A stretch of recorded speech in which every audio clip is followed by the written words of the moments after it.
Bonjour. No lo busqué, pero qué buen ejemplo de la inconsistencia de las publicaciones de la Watchtower. Dicen todo y su contrario y piensan que nadie lo nota. Lo noté. En vez de limitarse a prometer su protección en tiempos bíblicos, Jehová realizó milagros con los que demostró que tenía la capacidad de otorgársela a su pueblo.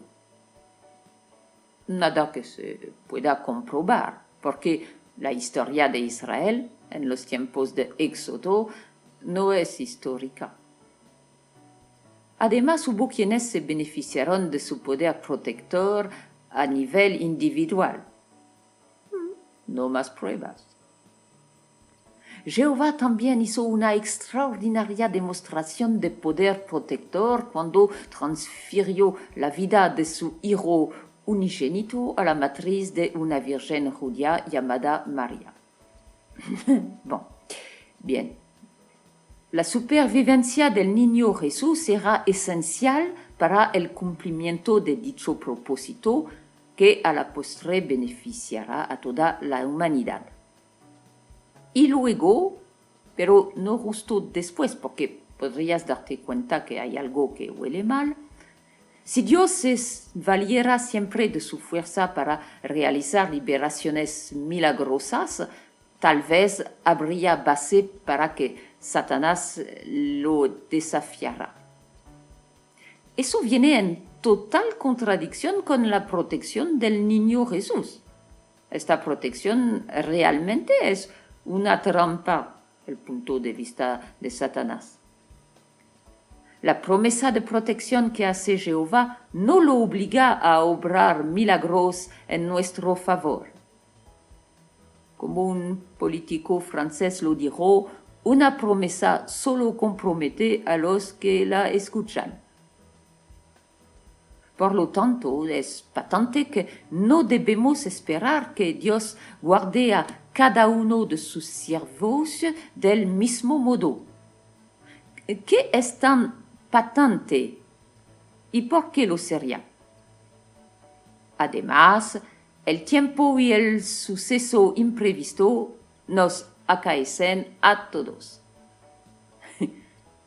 Para un Dios, el imprevisto no existe. ¿O dónde está su omnisciencia? O él puede o él no puede proteger. Si puede hacerlo y no lo hace, ¿qué tipo de Dios adoras? Examinemos en primer lugar la cuestión de la protección física. Los siervos de Jehová podemos esperar tal amparo como colectividad. Y así funciona como si funcionara en cualquier grupo. Cuando haya un accidente, algunos sobrevivirán, otros no, algunos serán lesionados y otros permanecerán intactos, etc. La protección divina se parece al azar.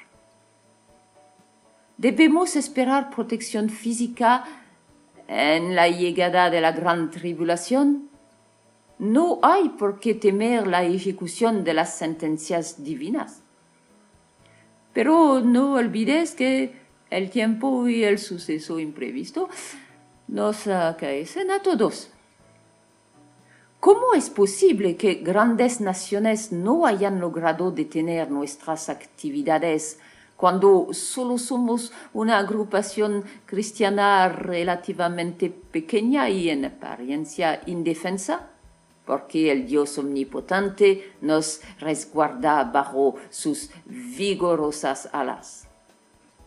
¿Cómo es posible que el argumento de la ignorancia, siempre seguido de una afirmación sin base o sin otra base que la ignorancia?